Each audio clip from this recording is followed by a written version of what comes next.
Welcome back to Movies TV Mad. Of course, you can follow me on Twitter at Movies TV Mad. And welcome to Thursday's edition of the MUFC Daily.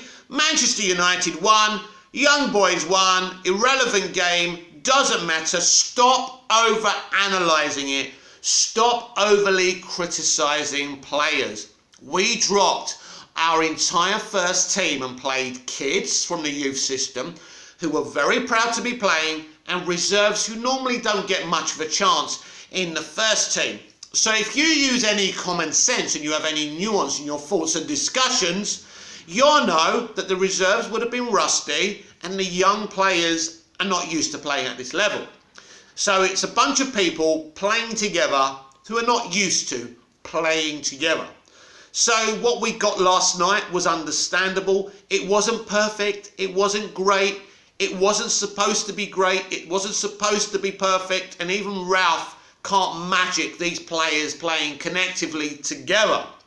But I'm hearing people analysing this game and looking at each player and saying, oh, VDB made this mistake. Oh, my God, this is terrible. Oh, this young player's not good enough. Aaron Wambasaka isn't good enough. No, while he's fucking laid out cold after being knocked out by the advertising hoardings or whatever. You've got people criticising the lad and saying, oh, I'm sorry. I can't defend this player anymore. What's he done? Slept with your wife? Slept with your missus or something? I don't know. You know, you're acting like you found out he's a serial killer or something. Look, Aaron Wan-Bissaka, he has issues. I don't think he's really a Manchester United player. I think he's very good defensively, as we all say, but going forward, he's not great. I don't think he really has a future in the first team. Maybe Ralf can improve him, but we'll have to wait and see.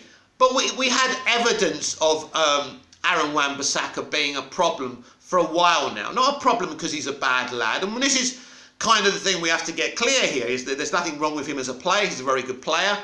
But maybe he's imbalanced as a player and he's not going to work out for our first team. And that's fair enough, and he may have to go to another club, and these things happen. This is part of football. I don't think we have to be so dramatic and angry because we drew 1-1. As I say, it wasn't the greatest of performance. Anyone dreaming of drumming, God, I hate this opposition's name, Young Boys, whatever you say sounds fucking dodgy, doesn't it? But anyway, anyone thinking, and then you can say, right, anyone thrashing Young Boys, anything you say sounds fucking dodgy, right? Anyway, so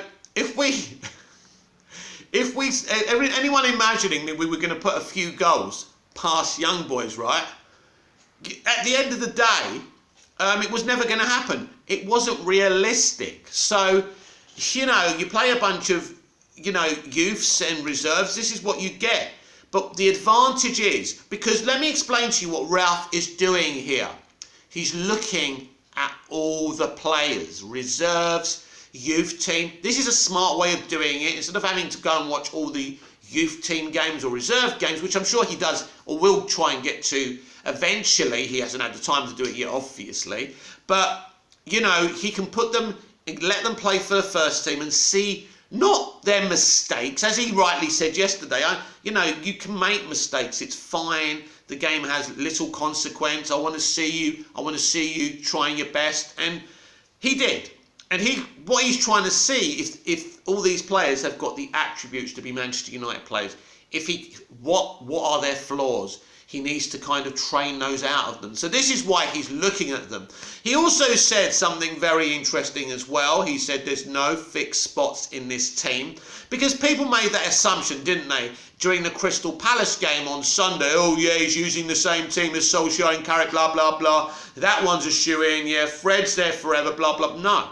This is a new manager trying to learn more about these players. And if they need retraining, because he's got a psychologist, so he'll be looking at these players' strengths and weaknesses. This is the whole point.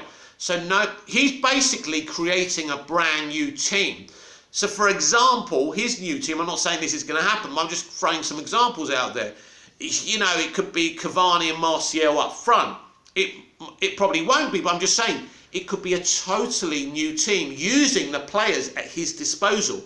already. So no one is set to start in his teams until he works out who are his best teams. And this is an interesting situation for Harry Maguire and the captaincy. And I'll repeat again for people who think that it's impossible for him to be stripped of the captaincy. It is not.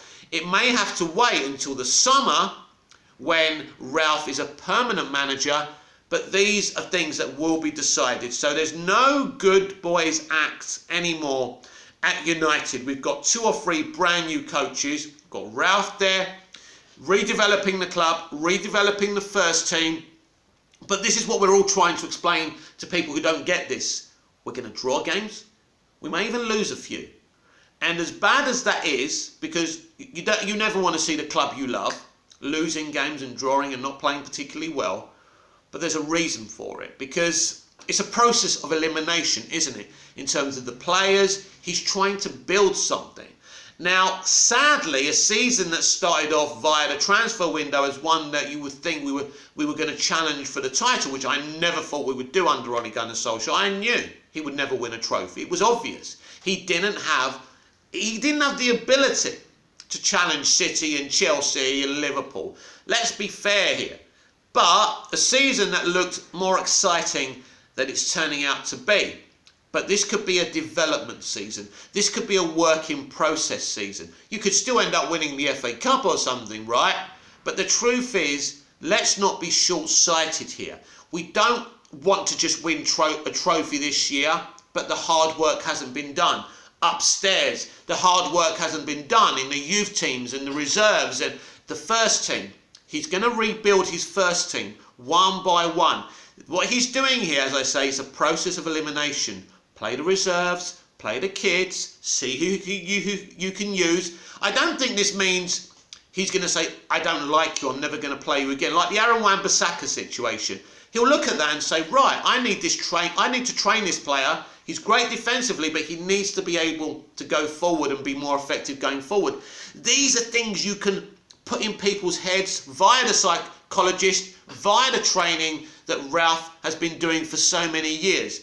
There's nothing in football you can't teach. You can even teach a player to be two-footed. Jesus Christ, you can tie a left-footed player's left leg and make him use the fucking right leg. We've seen it so many times, right? In fact, I know footballers that actually were one-footed and became two-footed because of that system. So at the end of the day, it's amazing to me when people say, well, this player can't do high press. These are things that can be taught and trained. And this is the kind of coach that Ralf is. He doesn't have to boot anyone out unless he sees them as a problem. He can train them. He can retrain them, especially young players. You know, they're there to follow the mentality of the coach at the club at the time. So what we're seeing here is interesting, because we're seeing the rebuilding of Manchester United. We're seeing the rebuilding of the first team, the reserves, the youth teams. He's going to redevelop all of this. So as much as I get disappointed, and I was disappointed we only drew, but I'm not going to overanalyze that game or performances, because it would be so pie-eater down the pub of me. There would be no point to doing that. The most important thing right now is that Ralf builds a first team that can challenge. The first team that Ole Gunnar Solskjaer was using wasn't fit for purpose. Because just think about this.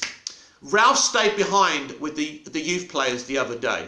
Imagine it, for the first time in 3 years, a manager was in training because Ole and his assistant weren't taking training. What does that tell you about those people? What does it say? That they shouldn't have been there and they wasn't fit for purpose. This is a manager in his 60s staying behind with young players. Wow. This guy is going to put the time in. He's going to redevelop the club. But listen to the people who are, I want you to listen to me, the people who are so reactive. Being reactive last night, we were crap, Ralph's not so good. I don't want to hear this shit, because I don't want us driving this manager away. Not that we can. There's a plan in place. There's a redevelopment structure in place.